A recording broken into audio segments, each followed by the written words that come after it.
부탁한 회사 맞죠? 네. 근데 삼성이든 알리바바든 아마존 마찬가지로 돈을 벌고 나서 뛰어든 시장이 뭐냐면 바로 이 클라우드 시장이거든요. 웹 서비스를 진행을 하고 있다라는 거죠. 그래서 지금 통계에 따르면 아마존 그룹 또는 알리바바 그룹도 마찬가지로 삼성 그룹도 마찬가지로 제일 돈을 많이 갖다 벌어다 주는 아이템이 바로 이 클라우드 시장이에요.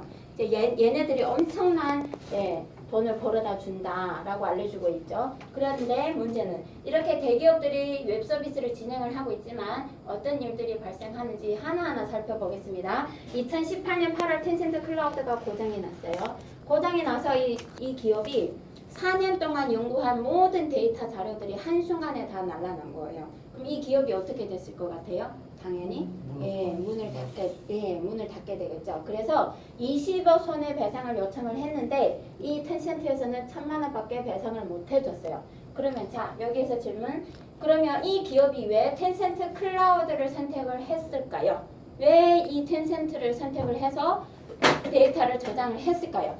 일단은 제가 생각하기에는 아무래도 브랜드 가치이지 않을까. 큰 회사다 보니까. 그래서 여타 체인의 백서에 보게 되면은 그 알리스 왕동희 교수님이 이렇게 백서에다 이렇게 설명을 했더라고. 대기업이니까. 그래서 믿고 나의 데이터를 맡기는 거다. 이렇게 얘기를 풀이를 해놨더라고요. 자, 저도 그렇게 생각하고 있습니다. 그래서 계속해서 보게 되면은 2019년 6월 19일 빗썸 해킹 사건 모르는 대한민국 국민이 없을 거예요. 엄청난 큰 사건이거든요. 70억 원이 탈취가 됐다라고 했는데 사실 아시는 분들은 아실 거예요. 외부에서 해커들이 해킹을 해서 이 데이터를 옮겨간 것이 아니고 내부의 관리자로 인해서 데이터 유출이 된 거거든요. 어쨌든 사고가 났고 우리가 원하는 결과는 아니지 않습니까? 우리가 원하는 결과가 아닌 그런 사고가 났는데 예를 들자면 자 이런 거예요. 이 프로그램을 개발한 개발자 또는 설계자 또는 얘를 관리하는 관리자라 할지라도 안에 있는 데이터를 옮길 수 없었다라고 한다면 빗썸이 이런 사고가 났을까요? 안 났겠죠. 자 다시 말씀드리자면 자 알렉스 황의 기술은 뭐냐면 이 데이터가 여러분 눈앞에 다 보여요. 보이는 곳에 내가 여기다 놨어요. 놨지만 이거를 가져갈 수가 없는 거예요. 예, 자 이렇게 만들었다면 빗썸이 아무래도 안전했겠죠. 그리고 계속해서 알리바바가 웹서비스 고장이 났어요. 그럼 뭐 때문에 고장이 났냐면 바로 우려의 감전으로 인해서 이 알리바바 그 웹서비스를 진행하는 그 서버 저장소가 있을 거잖아요. 그 저장소가 우뢰로 감전이 돼서 일부 데이터가 사라져 버린 거예요. 자 그러면 이게 알리바바 잘못일까요? 아닐까요? 자 우리 선생님한테 여쭤볼게요. 우뢰 감전으로 인해서 웹 서비스가 고장이 나가지고 데이터가 사라졌어요. 그럼 알리바바 잘못이에요? 아니에요? 아 이게 어려우면 아니라고 생각하세요? 예, 절반 맞추셨어요. 자 또 하나. 내 돈을 은행에다 저금을 했어요. 근데 은행이 해킹당해서 내 돈이 날라났어요. 누구 잘못이에요? 은행 잘못이라고 생각하죠?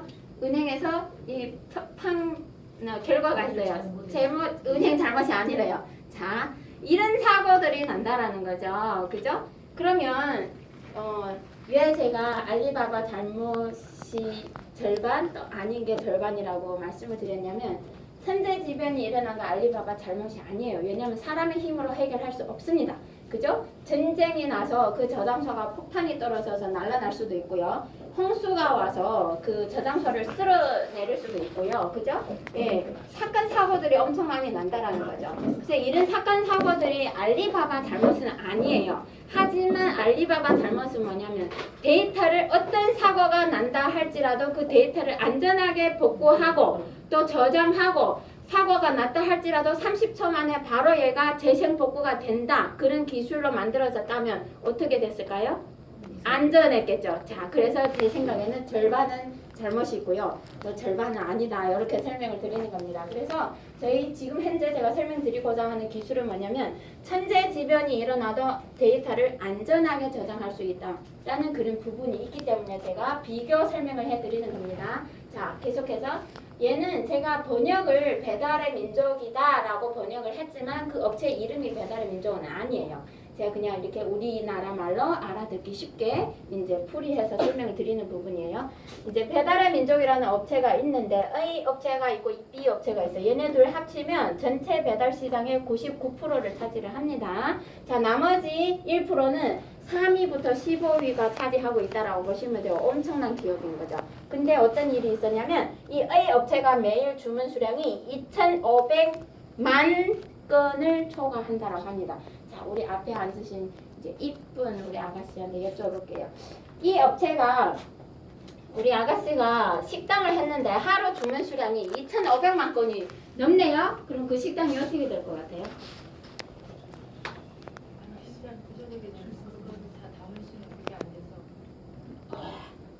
것만 하고 완전 제 스타일이에요. 진짜. 짝짝짝 박수 세다. 네, 맞습니다.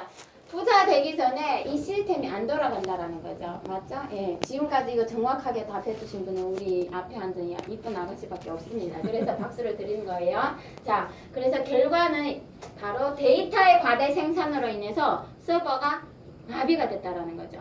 그럼 자, 이런 사고가 나는 이유가 뭘까? 우리가 이 부분을 아셔야 돼요. 지금 현재 우리 인류 역사상 이 인터넷 바탕, 이 인터넷 시스템이 한계가 온 거예요. 더 이상 이 현재 상황에서 더 이상 확장 구조가 일어날 수가 없습니다. 그래서 이 부분에 대해서 다시 풀어서 설명드리려고 하는데요. 자, 지금 현재 인터넷 바탕은 HTTP 기반이다라고 말씀을 드리고 싶고요. HTTP는 서버가 중앙에 있습니다. 그래서 얘가 해커들이 얘를 뚫으면 계속해서 얘를 하면은 뚫리겠죠. 그죠? 그리고 오래 감전해서 얘가 저장소가 고장이 나도 데이터가 사라지고. 그래서 얘네들이 보안을 강화하기 위해서 후에 나온 것이 뭐예요? HTTPS가 나온 거죠. HTTPS는 뭐냐면 중앙에 서버가 있는데 얘를 한 번 더 보안을 강화를 했다라 이렇게 이해를 하시면 좀 더 쉬울 거예요. 그런데도 불구하고 지금 현재 우리가 사용하고 있는 인터넷 바탕은 HTTP다. 이 인터넷 기초 바탕에서 형성되어 있는 수많은 웹 서비스들이 있습니다. 자, 첫 번째 AWS, 아마존 웹 서비스, 마이크로소프트, 구글 클라우드, 삼성, 알리바바, 텐센트, 바이두와 같은 지금 현재 페이스북, 네이버 전부 다 이제 클라우드 서비스를 진행을 하고 있습니다. 저는 그냥 간단하게 보여드리는 거예요. 자, 모든 웹 서비스는 전부 다 바탕이 뭐라고요? HTTP 기반에서 형성이 된 웹 서비스 방식이다 라고 이해를 하시면 되고요. 이런 웹 서비스 방식을 이용을 해서 만들어낸 수많은 앱들이 있죠. 우리가 지금 현재 사용하고 있는 거. 자, 여기서 질문 하나 드릴게요. 자, 카카오톡, 페이스북, 위챗, 메일, 문자 이런 나의 계정들이 해킹 안 당해본 사람 있으면 손 들어볼게요. 그러면 해킹 당해본 사람 있으면 손 들어볼게요. 모르니까요. 이도 아니고 저도 아니면 뭐예요? 예, 알겠습니다. 자, 저 같은 경우에는 2년 전에 위챗 해킹 당했고요. 이제 카카오톡은 어제 이틀 전에도 친구가 카카오톡 해킹 당했다라고 후에 문자가 왔더라고요. 자, 이거를 설명을 드리는 이유가 뭐냐면 바로 자, 인터넷에 자, 같이 한번 읽어보겠습니다. 인터넷에 모든 거는 빠진 게 있어요, 없어요? 없습니다. 하나도 빠진 것 없이 지금 현재 우리가 사용하고 인터넷의 모든 것 전부 다 그 기초는 뭐라고요? HTTP 기반이다 라고 이렇게 이해를 하시면 됩니다. 자, 그러면 HTTP는 과연 뭘까? 우리가 기술 응용 대회가 아니기 때문에 굳이 풀어서 설명드릴 필요는 없는데 제가 오늘 우리 비즈니스와 관계될 부분만 설명을 드리도록 하겠습니다. 자, HTTP는 뭘까? 1994년도에 출시한 기술이고요. 얘는 중앙 집중형이다 라고 말씀을 드렸습니다. 자, HTTP 다시 끝나면 물어보면 안 됩니다. 중앙 집중형 서버가 가운데 있다. 그래서 우리가 원하는 정보가 있었을 때 요청을 하면은 얘가 정보를 찾아서 우리 모니터에 띄워준다. 이렇게 이해를 하시면 됩니다. 얘는 중앙 집중형이고 오늘 제가 집중적으로 설명드릴 부분이 있습니다. 바로 IPFS인데요. 기억할 필요 없습니다. 기억 못하셔도 좋아요. 그냥 이해만 하시면 돼요. IPFS에 대해서 설명드릴 텐데 얘는 뭐냐면 2014년에 출시된 기술이고요. 어떻게 된 거냐면 탈중앙화 즉 블록체인 기술로 만들어진 웹 서비스 방식이다라고 이해를 하시면 됩니다. 다시 말씀드리자면 중앙 집중형 웹 서비스 방식인 HTTP하고 반대되는 중앙 집중형이 아니라 탈중앙화된 즉 분산 저장 시스템으로 만들어진 웹 서비스 방식이 바로 IPFS다라는 설명을 드리는 겁니다. 자, 그러면 HTTP가 IPFS로 바뀔 건데요. 바뀔 것 같아요. 우리 여기 가운데 멋진 우리 신사님 한번 여쭤볼게요. 자, HTTP가 IPFS로 제가 지금 감히 이 세상이 바뀐다라고 단정을 하는데 우리 신사님께서는 어떻게 될 것 같아요? 반반 될 것 같아요. 반반 될 것 같아요. 야, 좋아요. 자, 그러면 제가 여기서 설명을 드릴게요. 제가 어렸을 때 집에 흑백 TV를 봤거든요. 근데 지금 전 지구상 70억 인구, 대한민국 전 국민 흑백 TV 보는 집이 있을까요? 없죠. 예, 자, 그래서 제가 그렇게 비유를 할게요. HTTP 흑백 TV다. 자, 세상의 흐름이 이렇게 트렌드는 이렇게 가고 있다. 그래서 얘는 칼라 TV예요. 그죠? 그래서 흑백 TV를 보고 있는 대한민국 5천만 명이 동시에 약속을 하고 자, 우리 칼라 TV로 바꿉시다 하고 이렇게 바꿨어요? 예, 그렇게 바꾸진 않았어요. 하지만 분명히 선두주자가 있을 것이고 중간에 따라오는 업체가 있을 것이고 지금 현재는 아무도 흑백 TV를 보고 있는 사람이 없다. 그렇게 이해를 하시면 조금 이해가 되실까요? 예. 그래서 자, 왜 얘가 이렇게 바뀔 수밖에 없냐면 이 HTTP가 중앙 집중형으로 이루어졌기 때문에 인터넷상에 이미 한계점이 이미 왔고요. 사람들의 욕구를 충족시킬 수 없고 더군다나 기업의 욕구는 충족시킬 수 없습니다. 기업의 데이터를 안전하게 저장을 할 수 있는 그 욕구는 10분의 1도 충족시킬 수 없는 상태가 왔고 따라서 HTTP의 보안성보다 훨씬 IPFS가 어느 정도냐면 10의 64승 즉 10,000배 이상의 보안성을 가지고 있다라고 보시면 조금 더 이해가 되실 겁니다. 따라서 10 뒤에 공이 몇 개예요? 64개가 붙어 있다. 그 정도 보안성을 가지고 있다라고 이해를 하시면 아마 HTTP의 유저는 미래 시간의 흐름 속에 IPFS로 바뀔 거다라는 말씀을 드리는 겁니다. 자, 그러면 오늘 IPFS가 중점인데 이 IPFS가 뭔지는 우리가 알아야 됩니다. 간단하게 한마디로 분산 파일 저장 시스템이다. 요 정도만 기억하시면 돼요. 기억 못하셔도 좋습니다. 이해만 하셔도 됩니다. 자, 분산 파일 저장 시스템이다 라고 기억을 하시고요. 자, IPFS의 핵심 기술이 있습니다. 총 많은데 그 중에서 제가 4가지만 뽑았고요. 여기에서 제가 2가지만 집중적으로 설명드릴 겁니다. 중복 데이터 제거 기술이 있습니다. 우리 HTTP에서는요. 데이터가 중복되는 것을 제거를 할 수 없습니다. 따라서 지금 현재 우리가 사용하고 있는 HTTP 환경의 모든 인터넷 자료를 쫙 펴서 우리가 다 볼 수는 없지만 만일에 다 보인다라고 가정을 했을 때 중복률이 얼마냐면 30배 이상이거든요. 30배 이상의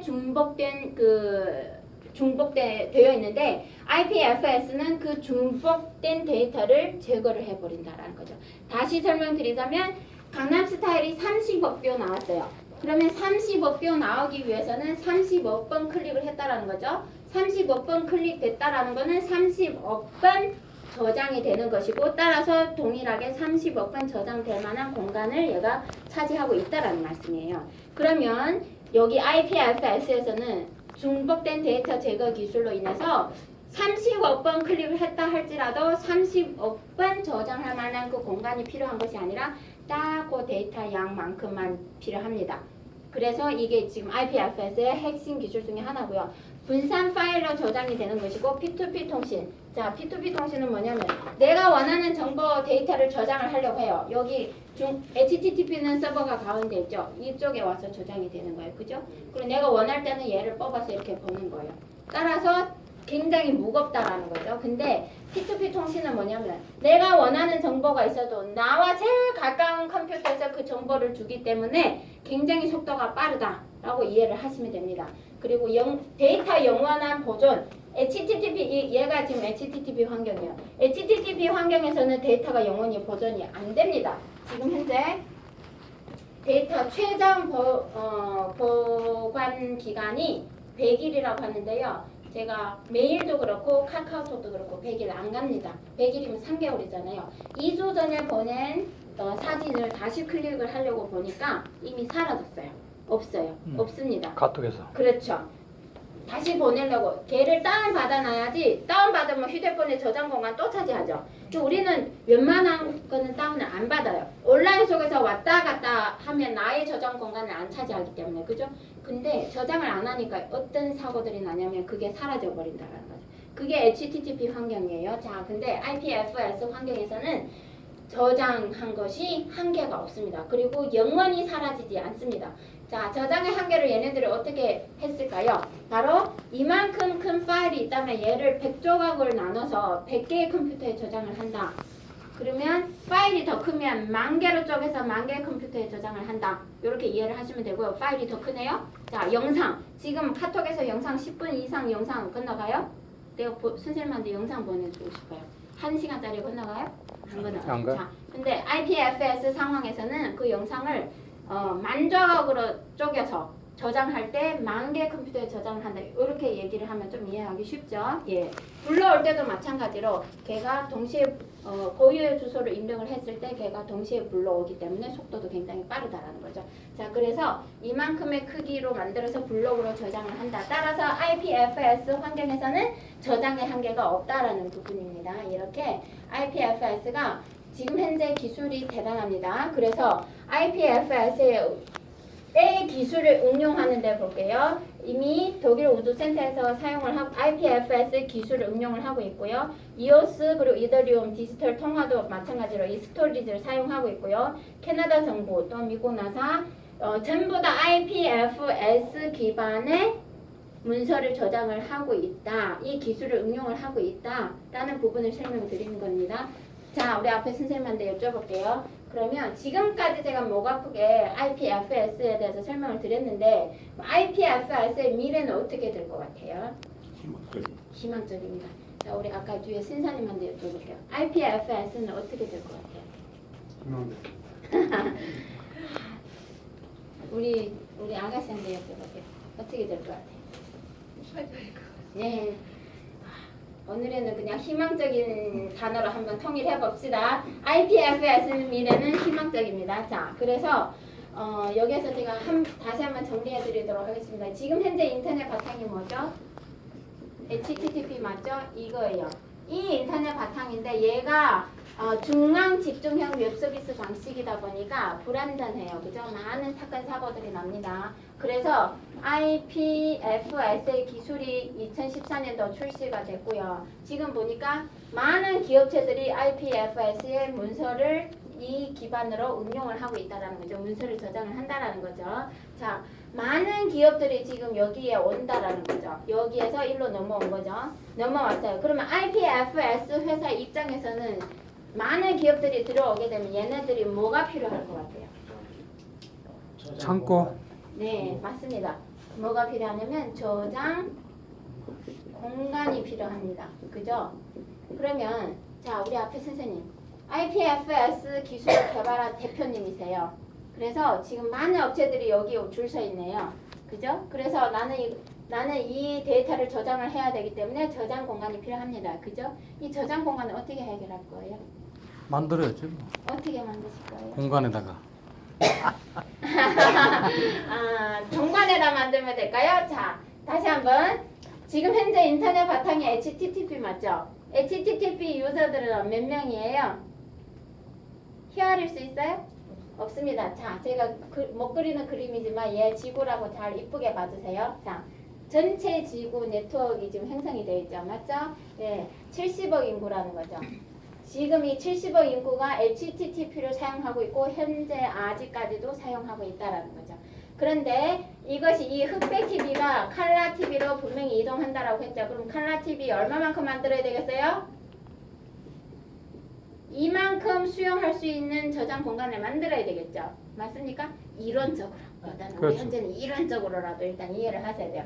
자, 이만큼 크기로 만들어야 맞는 거죠. 맞죠?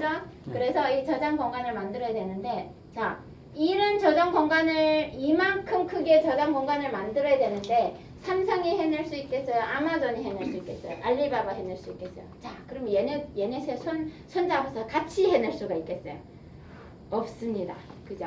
만들어낼 수 없거든요. 그래서 IPFS에서 이 저장 공간을 어떻게 해결했냐면 엄청 기가 막힌 방법을 해결했습니다. 자, 어떻게 해결했는지 한번 볼까요? 자, 이렇게 했습니다. 파일코인에 대해서 설명드릴게요. 파일코인 세계적인 기록 두 가지인데요. 첫 번째, 세계에서 유일한 IPO 표준에 적합한 블록체인 프로젝트다. 이해 못하셔도 괜찮습니다. 그냥 아, 이런 거 있구나 라고 이해를 하시면 되고요. 두 번째, 세계 ICO 기록을 갱신을 했는데 파일코인 총 20억 개 설계가 되어 있고 ICO를 통해서 10%를 발행을 했습니다. 정확하게 47분 동안에 2.57억 달러를 모았다라고 알려주고 있습니다. 이게 파일코인요. ICO의 기록을 세계적인 기록을 갱신하는데 저도 ICO 여러 개 참여를 해봐서 아는데 이게 대단한 수치예요. 이렇게 할 수가 없습니다. 엄청난 거거든요. 이때 참여했던 기업들이 어떤 기업인지 보겠습니다. 얘네들인데요. 제가 두 가지만 자세히 설명드릴게요. YC 유명한 인큐베이션이고 SC 이 기업이에요.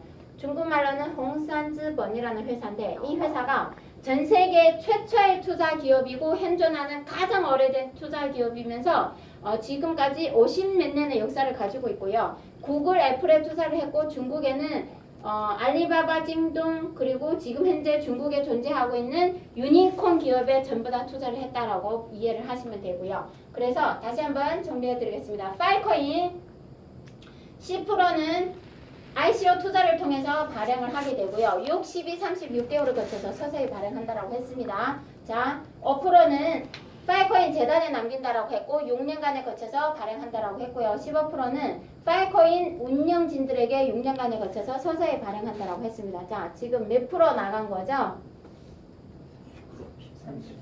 30% 나갔죠? 30% 자, 우리 몫이 있습니까? 없어요. 우리 게 없어요. 파일코인 ICO 때 소식 아셨어요?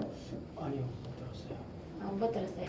못 들었어요. 들었으면 하실 거예요? 예. 예, 아마 기회 없었을 거예요. 얘네들이 47분 만에 ICO 끝내버렸어요. 완전히 2.57억 달러를 모은 거예요. 엄청난 거죠. 자, 그래서 우리 몫이 없는데 너무나 안타깝죠. 하지만 아직까지 기회 있습니다. 자, 파일코인 참여할 기회가 있습니다. 70%가 남아있는데 이 70%를 어떻게 했냐면 얘네들이 전 세계를 향해서 지금 오픈을 해놨어요. 오픈 소스로 얘네들 오픈을 해놨어요. 어떻게 오픈을 했냐면 자세히 들어보세요. 자, 이 흑백 TV가 미래 칼라 TV로 바뀌는데 많은 기업들이 이미 동참을 했고요. 이미 동참을 해서 여기 들어왔어요. 그래서 얘네들이 저장 공간이 필요해요. 저장 공간이 필요하는데 어떻게 해결을 했냐면 전 세계를 향해서 얘네들을 오픈을 한 건 집에 놀고 있는 컴퓨터 저장 공간이 남아있으면 니네 내놔라. 저장 공간을 봉사를 해라. 하지만 내가 공짜로 니네 저장 공간을 쓰는 것이 아니라 내가 대가를 주겠다. 뭐로 주냐면 바로 파일코인으로 주겠다고 얘네들이 그렇게 얘기를 한 거예요. 자, 이렇게 해서 이 파일코인 남은 70%를 우리가 참여를 할 수 있게 되는 거예요. 자, 파일코인이 대단한 부분이 제 개인적으로 봤을 때는 뭐냐면 모든 코인 발행은 회사에서 갖고 있는 거 맞죠? 근데 파일코인은 회사에서 갖고 있는 거 아니에요. 밖에 있어요. 밖에 있다라는 거. 그래서 다른 코인들처럼 회사에서 조작을 해서 올렸다 내렸다 이렇게 장난하거나 그렇게 할 수가 없습니다. 그래서 파일코인이 총 186년에 거쳐서 얘네들이 발행을 한다라고 합니다. 자, 186년에 거쳐서 발행을 하는데 총 20억 개라고 했죠. 20억 개. 근데 이 중에서 서비스 시작해서 6년 동안에 70% 중에 우리가 캘 수 있는 게 뭐냐면 50%를 6년 동안 발행을 한다라고 합니다. 정확하게 계산을 해보면 6년 동안 우리가 가져갈 수 있는 게 바로 7억 개예요. 자, 이 7억 개를 우리 거를 만들 수가 있다라는 거죠. 그래서 이 부분에 대해서 설명을 드리는 겁니다. 자, 그래서 파일코인 총 지금 현재 12개 거래소 상장이 되어 있고요. 파일코인 미래는 어떻게 될 것 같아요? 우리 신선님한테 여쭤볼게요. 파일코인 미래 어떻게 될 것 같아요? 가격이 계속 오를 것 같아요. 오를 것 같아요. 지금 현재 코인왕이 뭐죠? 비트코인이죠. 누구나 다 알고 있어요. 그죠? 비트코인이에요. 근데 제가 얘기하고 싶은 건 이거예요. 비트코인을 능가하는 것이 파일코인 비전이 아니다.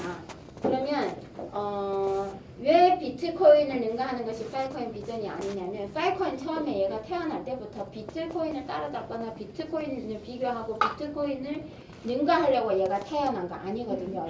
얘는 정확한 사용의 목적이 있어요. 그죠? 비트코인은 얘가 엄마 아빠 누구인지 어디서 태어난 아이인지도 모르는 애예요. 그죠? 지금 그래서 얘를 가지고 노는 사람들 많잖아요. 그죠? 예. 근데 파일코인은 얘가 엄마 아빠 누구인지 정확해요. 그리고 얘 사용 목적도 정확하고 미래 얘 확장 구조는 어떻게 일어나는 것까지 모든 프로세스가 정확하게 나와 있어요. 따라서 얘는 될 것이다 안 될 것이다 우리가 판단하는 것이 아니라 우리 세상의 흐름에 따라서 거기까지 유저 수가 차면은 얘가 확장 구조 거기까지 갈 수밖에 없는 구조를 가지고 있다는 거예요. 그래서 정확하게 말씀드리자면 파일코인 미래는 비트코인하고 비교하는 것이 아니라 전 세계 인터넷 환경, 즉 모체가 바뀌는 것이 파일코인인 진짜 비전이라는 말씀을 드리고 싶습니다. 그래서 파일코인으로 인해서 인터넷에 새로운 혁명이 일어날 것이다 라는 말씀을 드리는 겁니다. 자, 요거는 여러분들이 못 알아들으시니까 제가 일단은 말로 풀어서 설명드릴게요. 지금까지 제가 설명드린 거는 IPFS예요. 자, 이 IPFS에 대해서 제가 설명드린 부분이에요. 이게 지금 중심이에요. 이거 정확히 아셔야 됩니다. 그래서 HTTP가 어느 나라 기술이냐면 미국이에요. 얘가 1994년도 출시된 거고요. IPFS도 미국 회사예요. 근데 얘는 언제냐면 2014년도 출시해서 지금까지 30년 동안 아직도 HTTP를 사용하고 있다는 거죠. 자, 여기서 제가 질문 드릴게요. 만일에 IPFS 엄청난 대단한 기술인데도 불구하고 얘가 만일에 베트남에서 태어났다 또는 얘가 만일에 중국에서 태어났다 그러면 HTTP를 뒤집을 수 있을 것 같아요? 어렵겠죠? 어려워요. 엄청 어려울 거예요. 근데 문제는 얘가 여기에서 태어난 아이기 때문에 기술도 빵빵하고 그죠? 지금 현재 세상과 함께 공감해가고 공명해가고 있는 기술이기 때문에 얘를 뒤집는 거는 시간 많이 걸리지는 않는다라는 말씀을 드리는 거예요. 자, 지금까지 제가 IPFS에 대해서 설명을 드렸고요. 헷갈리시면 안 됩니다. 얘는 미국 회사예요. 그리고 우리하고 어떤 관계가 있는지 제가 좀 이따 다시 풀어서 설명드릴 텐데 일단은 지금까지 IPFS 기술을 설명을 드린 부분을 정확하게 기억해 주시고요. 지금부터 제가 여타 체인에 대해서 설명을 드릴 거예요. 여타 체인은 분명하게 말씀드리는데 얘는 중국 회사고요. 중국 기술이고 중국의 그 과학자분이 개발한 기술입니다. 자, 이분이에요. 아까 아쉽지만 제가 좀 일찍 와서 영상을 한국어 자막으로 된 영상을 내려고 했는데 좀 늦어서 체인지를 못했어요. 자, 그래서 말로 설명드릴 텐데 이분이세요. 이분이 14살 때 과학자가 되신 천재 과학자시고요. 중국 10대 청년 과학자상을 발표받은 장면이고요. 알렉스 왕이라고 하는데요. 이분이 스토리가 무지 깁니다. 그래서 설명하려면 한 3시간 해야 되니까 제가 간단하게 2가지만 설명드리겠습니다. 20년의 암호학, 10년의 저장의 기술을 가지고 있다. 전문가시다라고 설명드리는 부분이고요. 지금 현재 자 볼게요. 중국 모든 중앙정부, 한 개의 정부, 한 개의 지방이 아니라는 거예요. 모든 중앙정부예요. 성급정부, 중앙기업, 모든 은행, 중국에 있는 한 개의 은행에 적용한 것이 아니라 중국의 모든 은행에 이 기술이 알렉스 왕의 암호화 저장에 관련된 기술이 적용이 되고 있다라는 부분과 자 지금 현재 이 분야의 법을 세우고 국제 표준법을 만들고 있는 분이시다라고 기억을 하시면 되고요. 중요한 것은 이 부분이에요. 아무리 좋은 기술이지만 특허가 없으면 안 되겠죠. 전 세계 200개의 특허 기술을 이미 출연을 했고요. 자 그래서 이거 6월 1일 날 한국에 방문을 해서 포럼 진행을 했는데요.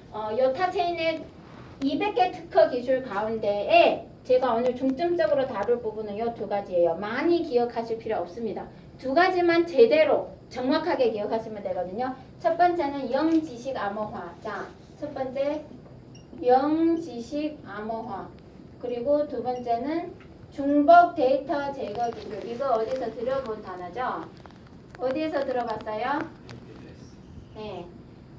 이 기술이 IPFS의 4가지 핵심 기술 중에 대표적인 기술, 첫 번째 기술이거든요. 그리고 제일 핵심적인 기술이 바로 이거예요.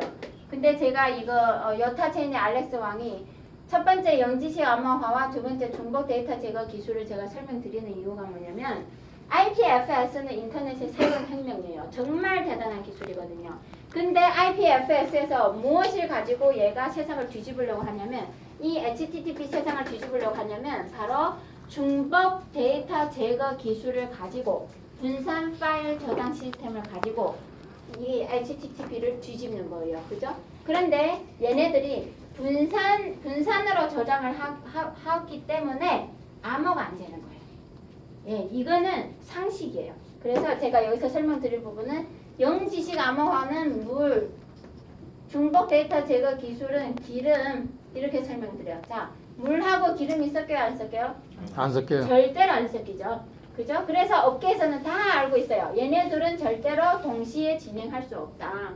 그렇게 알고 있습니다. 하지만 이 동시에 진행할 수 없는, 즉 물과 기름은 절대로 섞이지 않는 얘네 물체인데 여타 체인의 알렉스 왕이 얘네들을 완전히 섞어버린 거예요. 이게 지금 알렉스 왕의 기술이라는 거예요. 자, 여기에서 그러면 중복 데이터 제거 기술 제가 앞전에 설명을 드려서 이미 알고 계시니까 제가 영지식 암호화에 대해서 간단하게 비유 설명을 드리도록 하겠습니다. 우리 그 아가씨 그 휴대폰에 비밀번호 걸어놨어요? 걸어놨죠. 비밀 많으신 분. 비밀번호 걸어놨어요. 자, 비밀번호 걸어놨기 때문에 내가 만일에 아가씨 휴대폰에 들어가서 카톡 누구랑 대화 무슨 대화를 했는지 내가 보고 싶어요. 볼 수 있어요, 없어요? 없어요. 없어요. 보지 말라고 걸어놨잖아요. 그죠? 비밀번호 걸어놨잖아요. 근데 볼 수 없어요. 근데 영지식 암호화, 알렉스 왕의 영지식 암호화는 뭐냐면 보지 말라고 비밀번호를 걸어놨는데 들어가서 중복된 데이터를 싹 정리를 하는 것이 알렉스 왕의 영지식 암호화와 중복 데이터 제거 기술이다. 이렇게 이해를 하시면 됩니다. 이 말은 뭐냐면 지금 현재 세상에 나와 있는 지금까지의 기술은 데이터 암호를 풀어야 돼요. 먼저 암호를 풀어야 돼요. 그죠? 그리고 들어가서 정리를 해야 돼. 맞죠? 이치적으로도 그게 이해가 되죠. 근데 암호가 걸어놨는데 어떻게 들어가서 데이터를 정리를 해? 우리는 이렇게 생각하잖아요. 그래서 이게 그런 고정관념이 있었기 때문에 지금 블록체인의 모든 박사들, 블록체인 업계의 그 기술자들은 얘네들은 절대로 섞이지 않는 것이야 라고 이미 결론을 내렸고, 따라서 지금 현재 나와 있는 블록체인의 기술은 뭐냐면 나의 이거 물이라고 했죠. 나의 물은 어떻게 깨끗하고 어떻게 좋고 미네랄이 뭐뭐 들어있고 건강하다 이렇게 기술을 발표하는 거예요. 그리고 얘네 기름은 뭐냐면 나의 기름은 어떻게 좋고 어떻게 깨끗하고 어떻게 좋다, 먹으면 건강하다, 이 기술을 발표를 한 거예요. 그래서 이 기술을 발표한 이 기름이 얼마나 깨끗하고 좋다고 발표한 회사가 어느 회사예요? IPFS라는 거죠. 근데 중요한 거는 알렉스 왕이 얘네들이 섞일 수 없는 얘네들을 섞여놨다라는, 이게 지금 엄청난 대단한 기술이다라고 설명드리는 겁니다. 자, 그래서 여타체인 처음, 자, 이 부분을 한자를 제대로 보세요. 전국이 아닙니다. 전 세계입니다. 자, 전 세계 20개 슈퍼스토리지 지점을 세웠고요. 자, 그래서 5월 10일 날 팽천시 정부 협약을 했고 5월 20일 날 동영시 정부 계약을 했고 7월 18일 날 상해에서 정식 협약식 계약을 이루어졌고요. 계속해서 보여드릴게요. 요거 제가 번역할 시간이 없어서 일단은 자료만 캡처해서 올렸는데 요거 간단히 설명드릴게요. 이 업체가 어떤 과학기술 그 업체예요. 이 회사의 주식이 이미 상장이 되어 있고요. 주식번호고 이 회사의 유저수가 6천만 명이에요. 자, 우리 선생님, 대한민국 국민이 몇만 명이에요? 5천만 명. 자, 우리 그냥 6천만 명이라고 합시다. 그죠? 네, 6천만 명. 그러면 제가 이렇게 비유 설명하면 좋을지 모르겠는데 한번 들어볼까요?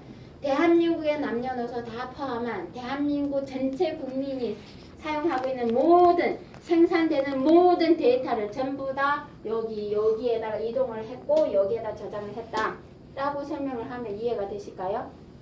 예. 그리고 이 업체도 금융 쪽 과학기술 쪽의 회사인데 모든 데이터를 요타 체인에 이동을 했고 저장을 했다라고 하거든요. 그리고 이 회사가 홍콩에 자기의 가상화폐 거래소까지 있는 회사네요. 자, 그리고 7월 17일 날 홍콩에서 126개 슈퍼스토리지 생태계가 형성이 됐다라고 합니다. 자, 중요한 거는 제가 이거를 보여드리는 거는 이거를 자랑하려고 하는 거 아니에요. 문제는 요거를 설명하고 싶은 거예요. 생태계가 형성이 됐다. 자, 아무리 좋은 기술이라 할지라도 세상이 공감을 안 한다면 그 생태계가 형성이 안 된다라면 아무래도 조금 힘들겠죠. 근데 이미 생태계가 형성이 됐다라는 거는 이 비즈니스의 확장 구조가 일어나는 것이며 지속 가능성을 만들어낼 수 있다라는 그 부분이 있습니다. 그래서 자, 또 하나 요거도 3일 전에 올라온 기사인데요. 제가 번역을 못했어요. 미래 전국 330세계 도시 생태계 형성이 되는 것이고 중요한 거는 이 부분이에요. 이 부분이 무슨 내용이냐면 중국에는 북두위성의 방대한 데이터 수치를 요타 체인에다가 저장을 할 것이며 이동을 한다라고 하거든요. 자, 그럼 제가 한 가지 여쭤볼게요. 북두위성이 뭐예요? 위성을 우리가 하늘에 쏴요. 얘가 하늘에서 돌아다녀요. 얘 돌아다니는 게 의미 있는 것이 아니라 얘 돌아다니면서 컴퓨터와 연결이 돼서 우리가 보는 거는 1초에 한 번마다 그 데이터를 보려고 하는 거죠. 근데 이 데이터가 만일에 안전하지 않고 또는 해킹당했다. 그럼 얘가 위에서 돌아다니는 게 의미가 있어요? 없어요? 없다라는 거죠. 자, 그래서 중국의 북두위성이 이렇게 여타 체인에 이동을 했다. 사실은 제가 아무 얘기 안 하고요. 이렇게 일 아프게 설명 안 하고 요거 하나만 딱 얘기를 해도 오다가 쫙쫙쫙쫙 들어옵니다. 이 엄청난 일이거든요, 이게. 자, 그래서 2019년 4월 10일 심천시에서 블록체인 기술 응용 대회가 열렸고요. 중요한 거는 여타가 5월 달에 첫 상장한 당일날 6배로 상승이 됐다라는 거고. 자, 지금 여기 앉아 계신 대표님들 ICO 해보셨던 분들 손 들어볼게요. 해보셨구나 우리 아가씨도. 자, 그러면 ICO 참여했는데 그게 상장한 당일날 어떻게 됐어요? 한 일주일 그렇죠. 올라가다가 뚝 떨어지죠. 떨어졌죠. 완전 전혀 하나도 올라간 게 없습니다. 다 밑바닥이에요. 50원에 샀는데 보니까 새벽에 보니까 누가 1원으로 걸어놨어요. 저기 제가 1200만 원 투자한 건데요. 저 완전히 뭐 10만 원도 못 건지고 있어요. 자, 그것뿐만 아니라 제가 참여한 게 많아요. 많은데 전부 다 상장 전부 다 ICO 때 투자해가지고 상장하기를 기다렸다가 팔려고 하는 사람들 완 줄 서 있어요. 그죠? 완전히 뚝 떨어지죠. 제가 이거를 보여드리는 이유는 뭐예요? 이것 때문이에요. 요타가 상장한 당일 6배로 상승이 됐고요. 지금도 이 속도로 계속해서 올라가고 있다라는 거. 유지해 가면서 가고 있다라는 거. 이게 지금 기적과 같은 일이에요. ICO 안 해보셨으면 몰라요. 아, 그냥 6배 상승했나 보다. 그냥 뭐 그렇겠지. 이렇게 생각하는데 ICO 참여해 보셨던 분들은요. 이게 기적이란 거 아마 절실하게 느낄 겁니다. 그래서 여타가 제가 잠깐만 설명드릴게요. 여타가 제가 6월 16일 날 저희 그 여타 체인의 그 스토리지 계약을 했거든요. 6월 16일 날 계약하고 17일 날 저희 이승혜 대표님이랑 본사 심천으로 갔어요. 바로 이튿날 가서 심천에서 제가 8일 동안 공부를 하고 회장님 같이 돌아다니고 공부도 하고 했어요. 근데 이때 제가 갔을 때 여타가 30원에서 40원쯤이었어요. 근데 제가 본사에 있는 동안 한 22일쯤 됐을 때 여기에 관심 있는 언니가 저를 보내놓고 계속해서 여타를 지켜봤죠. 나한테 문자 온 거예요. 여타 미친 거 아니야? 엄청 올랐다는 거예요. 그래서 얼마 올랐냐 보니까 70원, 80원을 올라간 거예요. 그리고 6월 29일 날 저희 북경에서 이더리움 창시자가 있어요. 이더리움 창시자가 북경에서 이더리움 기술 응용 대회를 열었어요. 그때 초대받은 사람이 누구냐면 저희 여타 체인의 설립자인 알렉스 왕이 초대받았고 거기에서 전 세계를 향해서 여타 체인의 기술을 첫 테스트 들어간 거예요. 그래서 전 세계를 향해서 여타의 기술을 선포를 하게 된 거죠. 그날에 여타가 어떻게 올라갔냐? 140원에서 204 쫙 올라간 거예요. 이렇게. 그래서 여타는 어떻게 올라갔냐면 비트코인처럼 시작했다가 예전에 비트코인 하나로 피자 한 판도 사 먹었다고 하잖아요. 지금 누구 그렇게 하는 사람 있습니까? 없죠. 쫙 3천만 원까지 갔다가 또 300 떨어졌다가 요즘에 또 1,000만 원 또 올라가고 있죠. 여타는 그런 코인이 아니에요. 사용성 코인이에요. 자, 얘는 시작했을 때부터 엄청 듬직하게 가고 있어요. 이런 속도로 가고 있어요. 이렇게 가고 있다. 이렇게 보시면 됩니다. 요타는. 그래서 자 2019년 11월 4, 5, 6 신천시 이민정부에서 기술운용대회에 저희가 참여를 하는 것이고 제가 이거를 보여드린 이유가 바로 이거예요. 중국은행, 공상은행, 건설은행, 개발은행 그리고 이거는 뭐예요? 도상은행, 알리바바, 징동, IBM, 화웨이 같은 이런 그리고 중科院 중국에 있는 과학연구원까지 참여를 했는데 저희는 여기에요. 성통과학 소속이거든요. 저희가 지금 성통과학 소속이에요. 성통과학이 지금 여기 블록체인 기술 응용 대회에 참여를 하고 있다. 이거를 보여드리는 이유는 자 이것 때문입니다. 끝나고 다시 물어보시면 안 돼요. IPFS 기술 대단해요. 그래서 이 기술이 진짜고 이 비즈니스가 사실이에요. 얘가 거짓이 아니에요. 얘는 사실 왜? 전 세계 이미 공감을 하고 공명이 됐기 때문에 얘는 사실이에요. 그런데 얘를 등에 업고 만들어낸 다른 비즈니스 모델들이 있어요. 이게 99%는 거품이고 가짜예요. 그 중에 1% 진짜 있습니다. 이 1%가 한 20몇 개 기업에 해당이 되는데 얘네들이 이때 참여를 했다라는 거죠. 4월 달에. 참여를 해서 자기네들 기술 발표를 했어요. 우리는 IPFS를 응용을 해서 어떤 비즈니스 모델을 만들어냈는데 어떻게 좋다 얘기를 했어요. 그런데 요타 체인의 이 요타가 기술이 발표되자마자 이 1%에 해당되는 회사들 전부 다 문을 닫았어요. 그리고 여기 99% 거품 회사들은 당연히 안 되겠죠. 예, 그렇게 설명드리고 싶어서 제가 보여드리는 겁니다. 자, 결론 내릴게요. 요타 체인 이 서비스를 어디를 행해서 하겠어요? 기업체죠. 기업체에서는 이 서비스를 받고 자, 대가를 줘야 되겠죠. 현금을 주는 것이 아니라 요타 회사는 요타를 원합니다. 그럼 이 요타를 없기 때문에 어디 가서 사야 되겠어요? 거래소에서 사야 되겠죠. 그래서 거래소에서 사서 결제를 하는 겁니다. 그럼 우리는 어떤 관계냐? 요타 체인하고 성통과학이 손을 잡고 만들어낸 비즈니스 모델이 있습니다. 그것이 바로 오늘 제가 제가 제일 처음에 사업 설명할 때 설명드린 우리 비즈니스는 뭐라고 했죠? 스토리지, 저장 사업이라고 했죠. 그래서 성통과학이 뭘 만들어내냐면 이 저장기를 만들어낸 거예요. 그래서 이 저장기에서 자 기업체는 요타를 결제하기 위해서 필요한 거예요. 우리가 갖고 있는 이 저장기에서는 요타가 생성이 되는 거예요. 이런 관계라고 보시면 돼요. 그래서 우리가 지금 현재 갖고 있는 이 저장기 하나만 갖고 있으면 여기에서 요타가 생성이 되는 거예요. 생성된 요타를 거래소에 넘겨서 현금으로 받으면 되겠죠. 문제는 이거예요. 제가 앞전에 말씀을 드렸죠. 자, IPFS의 이 70%를 이거 파일코인을 우리가 받아야 되겠죠. 받기 위해서 우리는 집에 놀고 있는 컴퓨터 저장 공간이 있으면 참여를 하세요 라고 제가 설명을 드렸잖아요. 참여를 할 수 있습니다. 그게 바로 집에 있는 이 컴퓨터 저장 공간이 남아있으면 이게 저장기예요. 이거를 참여할 수 있어요. 근데 어떤 조건이 맞춰져야 되냐면 자 저장의 기술이 있어야 되고요. 두 번째 24시간 전원이 끊어지면 안 되고요. 세 번째 인터넷 속도가 5G 속도 맞춰져야 되고 그리고 데이터 기록이 있어야 됩니다. 데이터 기록이 있어야 된다는 설명을 제가 간단히 예를 들게요. 자, 우리 대표님이 감자탕집을 했어요. 우리 그 선생님도 감자탕집을 했어요. 그럼 내가 손님이요. 나는 어느 집 가 먹을 것 같아요? 서비스가 조금 맞췄고. 그렇죠. 다 사람 많은 데로 가겠죠. 근데 서비스 좋고 맞죠? 근데 안 먹어보면 모르잖아요. 맞죠? 내가 겪어봐야 아는 거고. 사람이 줄 서 있으면 가겠죠. 그거와 마찬가지요. 우리 집에 있는 컴퓨터로 해도 됩니다. 하지만 집에 있는 컴퓨터는 여기에 데이터가 저장이 되어 있어요. 내 데이터 외에는 없다라는 거죠. 없기 때문에 기업체에서는 어떻게 판단하냐면 저기는 저장 기술이 좋은가 보다. 많은 업체들이 저기에다 데이터를 저장을 했네. 이렇게 판단을 하는 거예요. 자, 우리 집에 있는 컴퓨터는 이 조건이 어렵다라는 거죠. 그래서 등등 수많은 조건들이 있습니다. 이 조건을 다 받쳐줘야지만이 가능하다라는 거죠. 그러면 우리 집에 있는 컴퓨터로 참여할 수는 있겠지만 참여를 해도 얘를 많이 가져가기는 힘들겠다라는 말씀을 드리는 겁니다. 그래서 중요한 것은 이거예요.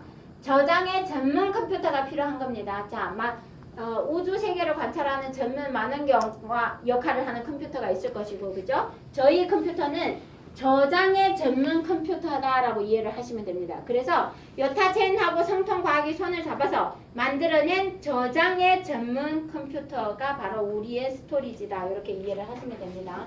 자, 그래서 이렇게 생겼어요. 스토리지.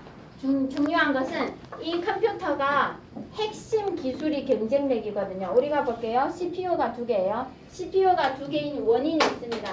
우리가 갖고 있는 이 저장기, 우리가 갖고 있는 저장기에 IPFS 회사에서 문서가 데이터가 하나 저장이 될 때마다 파일코인 하나가 나오는 것이고, 문서가 2번 저장이 될 때마다 파일코인 2개 나오는 것이고, 이렇게 우리가 파일코인 얻습니다. 자, 여기 요타는 여기에서 문서가 저장이 될 때마다 자 요타가 생기는 것이고, 2번 저장이 되면은 2개 나오는 것이고, 이렇게 이해를 하시면 됩니다.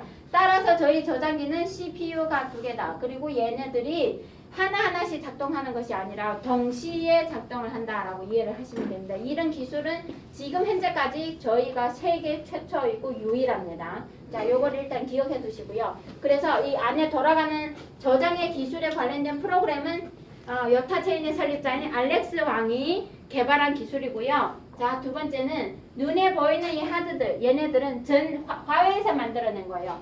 화웨이 빅데이터 클라우드 총괄이 신분 짱페이하고, 그 다음에 중국과학연구원 클라우드 컴퓨터센터, 이 중국과학연구원 클라우드 센터는 컴퓨터를 연구하고 개발하고 생산하고 만들어내는 곳이에요. 얘네 둘이 손을 잡아서 만들어낸 게 이것이고, 여기에 돌아가는 저장의 프로그램은 알렉스 왕의 기술이다. 이렇게 이해를 하시면 돼요. 그래서 성통과학은 글로벌 전문 스마트 스토리지 서비스 프로바이더 만들기를 위해서 오늘 여러분들에게 보여드리는 이 스토리지, 즉 저장기에 대한 비즈니스 모델 제가 보여드리는 거고요. 2018년도 계약한 기업과 개인의 스토리지는 이미 생산에 들어갔고, 생산해낸 이 스토리지들은 어디로 가고 있냐면 바로 여기로 가고 있습니다.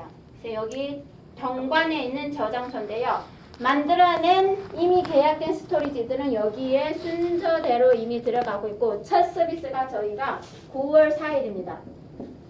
요타 체인의 첫 서비스는 9월 4일이고 IPFS의 첫 서비스는 올해 11월 또는 12월. 이거는 이 회사에서 공식적으로 다시 정확한 날짜를 발표를 할 겁니다. 요타는 9월 4일이고요. 자, 다시 정리해 드리겠습니다. 오늘 저희가 갖고 있는 이 저장기, 이 저장기 하나 갖고 있으면 문서가 저장이 될 때마다 파일이 나오고, 또 문서가 저장이 될 때마다 요타가 나온다. 그런데 이것이 언제 시작이 된다고요?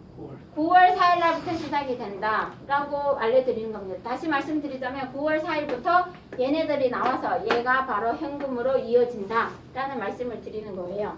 자, 그래서 며칠 안 남았어요. 우리가 스토리지 하나만 갖고 있으면 두 가지의 보장성을 가져가는데, 하나는 요타 체인의 요타, 하나는 IPFS의 기술을 지지를 해주고 해주는 파일코인이 나온다라는 겁니다. 자, 그래서 1차원적인 수익이 있고요. 지금 제가 마지막으로, 자, 지금 조시면 안 돼요. 지금 조시면 100만 원이 날아가요. 자, 저희가 갖고 있는 저장기 공간이 한정이 되어 있어요. 4테라바이트거든요. 자, 저장기가 저장 공간이 한계가 있기 때문에 여기에 기업체들이 문서가 데이터들이 저장을 한다라는 거는 3년이든 6년이든 10년이든 언젠가는 차겠죠? 네. 맞습니까? 네. 네. 그래, 자, 6년이라고 봅시다. 우리가 4테라바이트로 개발을 했을 때 회사에서는 6년이라고 일단은 1차적으로 그 데이터 수치를 계산을 해낸 거예요. 자, 6년이면 거의 이거 찬다라고 봅니다. 그럼 6년 동안 우리가 나오는 문서가 저장이 될 때마다 파일 거의 나오고 여타가 나오는 숫자가 있죠. 이게 이 숫자가 몇 개인지 몇 개일까요? 숫자가 있죠. 네. 그죠? 숫자가 있습니다. 얘는 한정되어 있다는 거죠. 이해되나요? 네. 숫자는 한정이 되어 있습니다. 그런데 이것이 거래소에 얘가 가격이 상승됨에 따라서 내가 갖고 있는 얘네들이 가치가 올라간다라는 거죠. 네. 그죠? 얘는 한정이 되어 있습니다. 따라서 여러분들이 지금까지 현재 제가 설명드렸던 부분 헷갈리고 오해가 있을까봐 다시 정리해 드립니다. 저희는 코인 사업이 아니고 코인 비즈니스가 아니에요. 저희는 스토리지, 데이터, 서버, 저장 사업입니다. 우리가 갖고 있는 거는 이 저장기고요. 여기 안에 저장이 되어 있는 게 그것이 데이터예요. 맞죠? 그래서 우리가 저장기 하나 갖고 있으면 데이터 저장이 될 때마다 얘네들이 생성이 되는 거 맞죠? 네. 예, 그래서 이것이 1차원적인 수익이다라고 이해를 하시면 되고 이 1차원적인 수익은 한계가 있습니다. 맞죠? 예, 한계가 있습니다. 누가 안 팔고 끝까지 잡고 있으면 같이 올라갈 때 파는 사람 돈이 되는 거예요. 여러분들과 저하고 다를 바 하나도 없습니다. 맞죠? 제가 지금 3대 갖고 있습니다. 저를 초과하실 분 나올 거라고 분명히 믿고요. 자, 10대 갖고 있는 사람 있을 것 같아요. 자, 예, 저는 3대고, 자, 요거는 한계가 있어요. 하지만 두 번째 수익, 2차원적인 수익이 있는데 여기에 데이터가 저장이 됐다라는 건 우리 아가씨 휴대폰에 사진 있죠? 사진 왜 저장하셨어요? 저장을 해야 돼. 음. 그냥 있으면 지워져. 그렇죠. 안 지워지려고 다시 보려고 저장한 거죠. 맞아요. 여기에 만일에 쓰레기 데이터면 저장 안 했겠죠. 맞죠? 예. 보려고 저장을 했겠죠. 자, 그래서 이 우리 저장기에 데이터 저장 한 번 저장을 하니까 뭐가 나와요? 파이코인. 파이코에 나오죠. 근데 이 저장했던 데이터는 누군가는 검색해서 봐요, 안 봐요? 본다. 자, 그래서 이 부분 검색 시장에서 파이코인으로 지불된다. 자, 2차원적인 수익은 뭐냐면 바로 누군가는 저장했던 그 데이터를 누군가는 검색해서 본다라는 거예요. 제가 설명드리고 싶은 건 제가 이 세상에서 떠나도 존재하지 않아도 누군가는 이 데이터를 본다라는 거예요. 자, 이해되시나요? 2차원적인 수익은 한계가 있어요, 없어요? 없어. 얘는 한계가 없다. 얘는 한계가 있다. 이거는 정확하게 돈 계산해낼 수 있습니다. 근데 제가 계산 안 해드릴 거예요. 왜? 9월 4일 날 하루에 몇 개 나오는지 한정이 되고 그 다음에 얘 절반 이렇게 가기 때문에 얘 계산하려면 아마 머리 아플 거예요. 그때 가서는 여러분들이 거기 휴대폰에 들어오는 걸 보고 계산하세요. 그게 더 정확해요. 근데 이거는 계산할 수 있어요, 없어요? 2차원적인 수익은?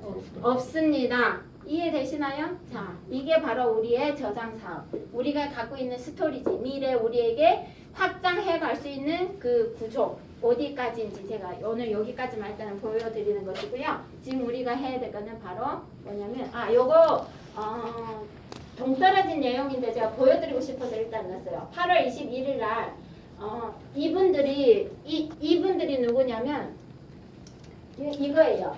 HTTP 그러니까 클라우드 서비스 진행하는 클라우드 시장이 어떻게 안전하게 갈 것이다를 설명하는 분이시고 여기 이분이 우리 알렉스 왕 이분이세요. 자, 블록체인에 관련된 분산 파일 저장 시스템의 기술 미래 인터넷 세상을 지배할 것이다 라고 발표를 하고 결론한 대회예요.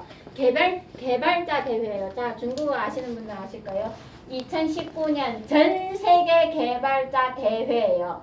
대회 참여를 하셨고 그래서 결론은 어떻게 됐을까요? 말을 안 해도 아마 아실 거죠. 예, 결과는 이렇다라고 설명드리는 것이고 자 앞전에 제가 말씀드렸죠.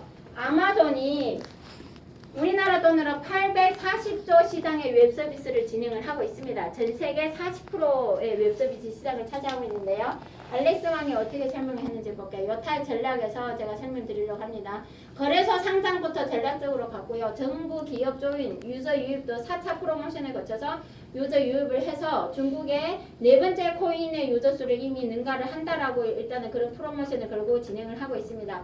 미래 5년 내 AWS 아마존 웹 서비스 즉 전 세계 47% 시장을 차지하고 있는 아마존을 5년 내에 여타 체인이 능가할 것이다 라고 이날에 발표를 하신 내용이에요. 자, 그래서 지금 여러분들이 하셔야 될 거는 스토리지 비즈니스 모델에 참여할 준비를 하셔야 된다라는 거예요. 자, 그래서 이제 세대 갖고 있으니까 여러분들이 본인의 경제 상황에 맞게끔 자기 재정을 설정을 해서 미래에 나에게 어느 만큼 부를 창조하고 만들어 갈 것인가를 오늘부터 일단은 고민을 하셔야 됩니다. 자, 제가 좀 시간을 길게 1시간 했네요. 1시간 해서 질문을 받을 건데요. 2명한테만 받겠습니다. 네. 그 데이터가 저장이 되면은 네. 코인이 채굴이 된다라는 메커니즘을 잘 이해 못하겠어요. 제가 여기 채굴이면 채굴이고 저희는 요거를 제가 너무 자세히 풀어드리면 머리 아프실까봐 빼먹은 부분이 있는데 뭐냐면 저희 파이코인이 대단한 점이 뭐냐면 얘네가 IPFS 기술 인정하셨죠? 그죠? 자, IPFS 기술이 진짜 대단한 기술이에요. 그런데 얘네를 이 기술을 받쳐주는 그 바로 파일코인이거든요. 근데 파일코인이요 대단한 부분이 바로 채굴의 방식에 있어요. 비트코인은 어떻게 해요? 전기 연결을 해서 에너지를 소비를 하면서 채굴이 되는 것이 비트코인이에요. 따라서 지금 많은 환경학자들이라든가 이제 많은 이제 박사들은 뭐라고 하냐면 과연 그 많은 에너지를 소비를 하면서 얘를 하나 채굴을 하는 게 과연 합당하냐 그거죠. 얘 물론 가치는 있지만 우리 인류 역사적으로 바라봤을 때는 과연 가치가 있느냐와의 논쟁이에요. 그죠? 그렇기 때문에 조금 힘들 거예요. 근데 파일코인은 뭐냐면 그렇게 캐는 게 아니에요. 나의 컴퓨터에 남아있는 저장 공간을 세상을 향해서 봉사를 하는 거예요. 봉사를 하면은 거기에서 생성되는 것이 파일코인이거든요. 자, 이 파일코인을 어떻게 준다라고 했어요? 내가 저장기를 갖고 있으면 이 저장기에 IPFS에서 문서를 저장을 할 거 아니에요. 그죠? 문서가 저장이 될 때마다 파일코인이 나오는 거야. 또 하나 저장되면 또 나오고 또 하나 저장되면 나오고. 얘 채굴의 방식은 바로 지금 그렇죠. 지금 현재까지 존재하고 있는 그 모든 가상화폐의 채굴 방식을 완전히 뒤집어놓은 방식이에요. 그래서 채굴에서도 혁명이고요. 일단은 얘 자체가 에너지를 소비하는 것이 아니라 세상을 향해서 에너지를 봉사를 하는 그런 메커니즘이에요. 얘는. 그래서 될 수밖에 없는 구조를 가지고 있어요. 우리가 만일에 나의 이익을 얻으려고 환경도 오염시키고 뭐 에너지도 낭비하고 하면 그게 오래 갈 것 같아요. 오래 못 간다라는 거죠. 근데 얘는 거꾸로 얘가 존재함으로 인해서 세상의 발전과 확장을 불러일으키기 때문에 지금 중국에서도 엊그저께 뉴스 나왔잖아요. 저희 심천에 본사했는데 엄청 정부에서 대대적으로 밉니다. 왜? 저희 저장소는요. 그 비트코인 캐는 것처럼 강원도 산골짜기에 가서 설치되어 있는 것이 아니라 도시 중심에 설치를 하는 거예요. 예. 그래서 얘는 저장이 될 때마다 나온다. 문서 저장이 될 때마다 나온다. 이렇게 이해를 하시면 돼요. 여타도 마찬가지로 저장이 될 때마다 얘가 나온다. 그렇게 이해를 하시면 아마 좀 쉬울 거예요. 저희 이거 스토리지 비즈니스가요. 사실 되게 어려운 거예요. 진짜 똑똑하신 거예요. 한 번 듣고 이해를 하기에는 너무 어려운 내용인데 하지만 이 비즈니스 좋은 점이 뭐냐면 워낙 지금 현재 많은 일들을 해보셔도 아시겠지만 저희 비즈니스 모델보다 더 좋은 비즈니스 모델은 없습니다.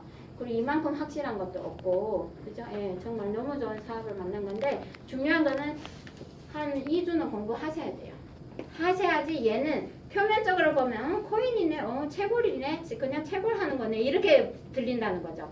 그거는 표면적인 거고요. 초등학생 수준이에요. 정말 깊게 정확히 보면 들여다볼수록 얘는 더 명확해져요. 정확하게 보면은 얘가 어떤 사업인지 보일 거예요.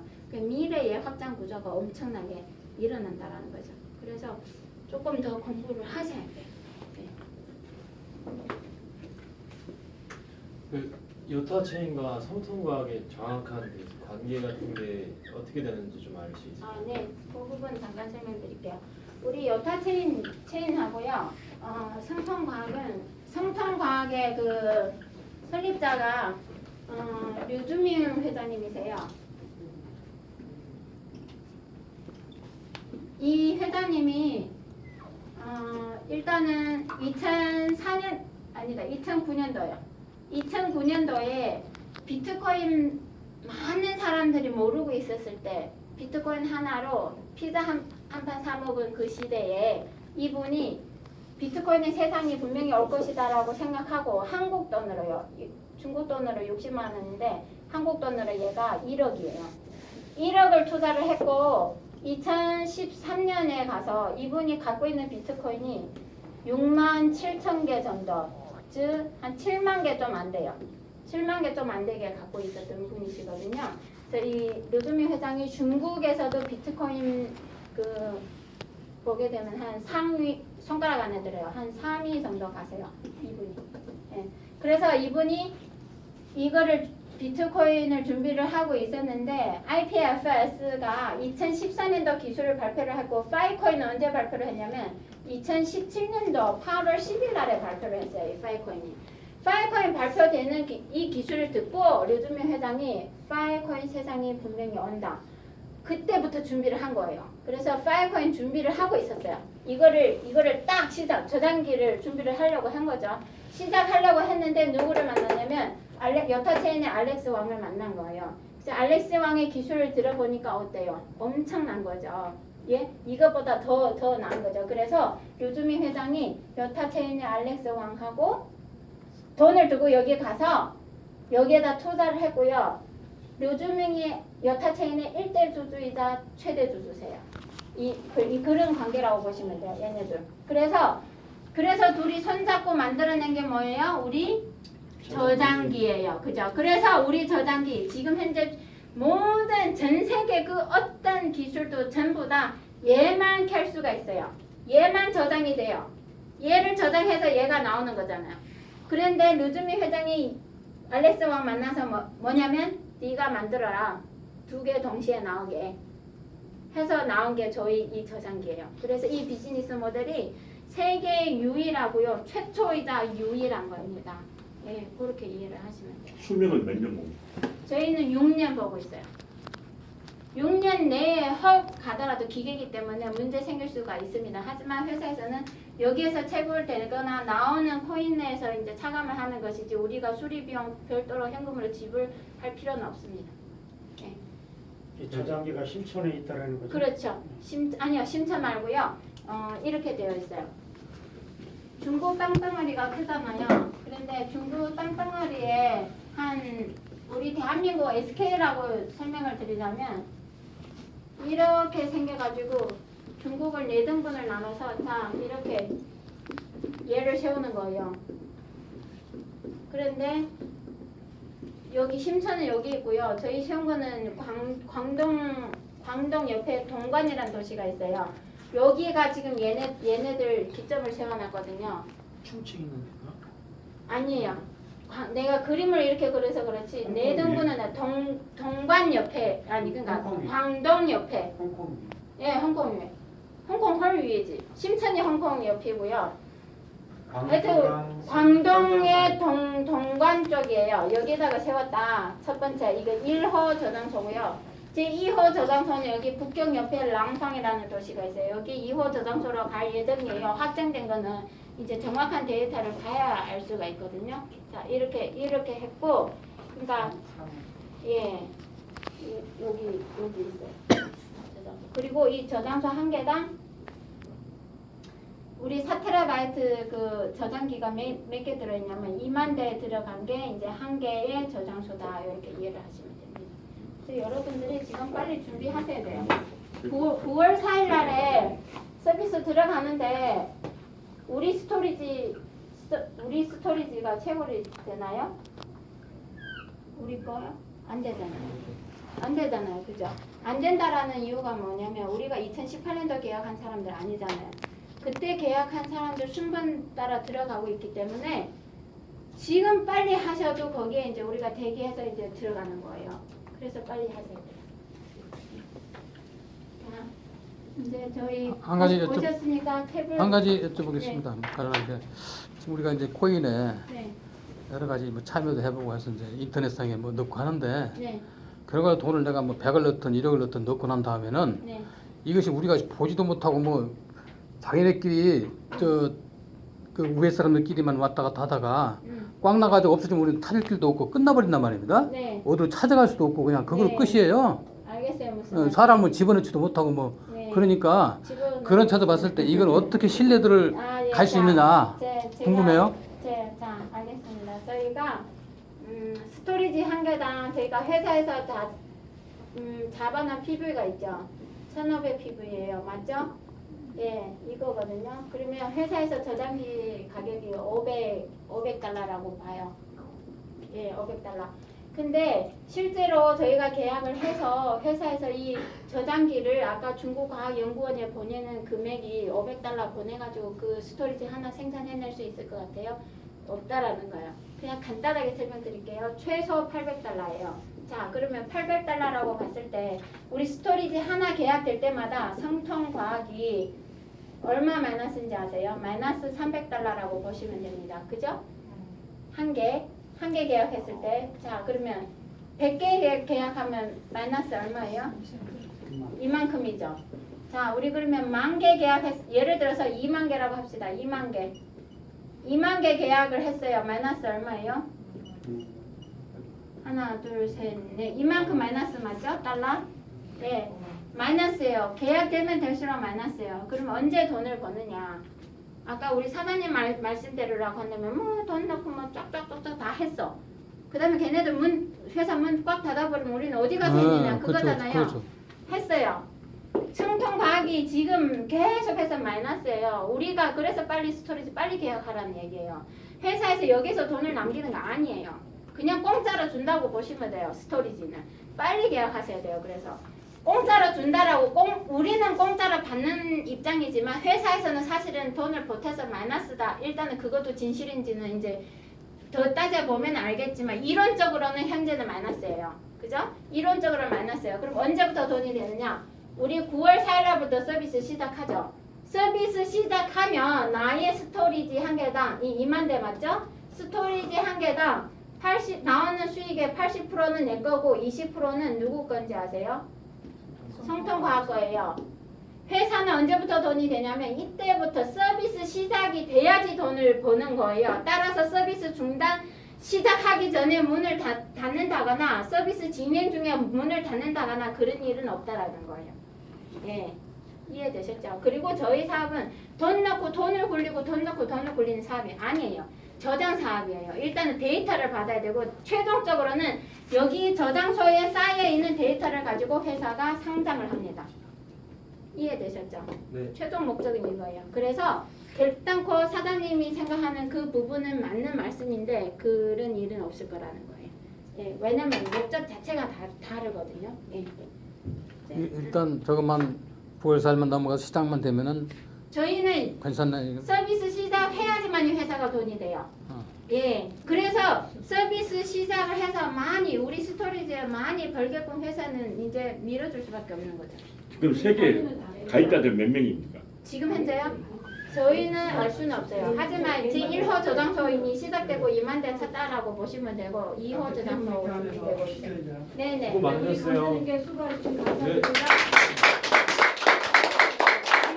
한번에 가가지고 질문할게요.